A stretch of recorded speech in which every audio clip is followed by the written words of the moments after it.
Genesis 1, verse 4. Kai Eden ha theos taphos, hati kalan, kai diakorison ha theos anameson tu photos, kai anameson tu skatus. We see we have two sentences here. We'll start with the first one, and the main verb in the first sentence is Aden. You can tell there's a stem change here, epsilon on the front end, en ending. This is from horao, which is standard verb for to see, and this is a third singular aorist active indicative.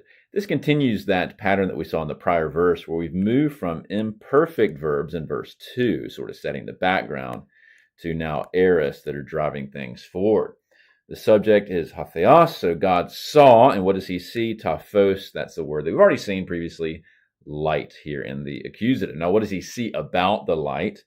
That it is kalon. Kalon here means good, or tov in Hebrew. So God saw the light that it was good.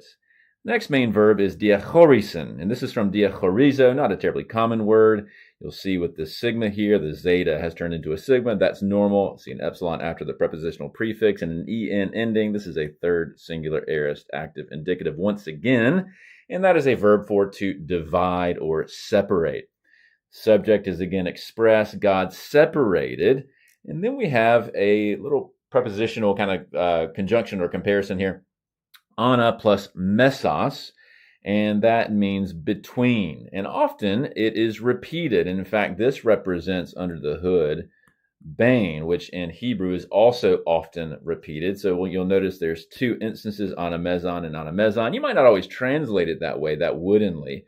But if you were, it would be between two photos. It does take the genitive. So God is now dividing between the light, and then repetition between the darkness, skatos meaning darkness. And so God saw the light that was good. He divided between the light and between the darkness.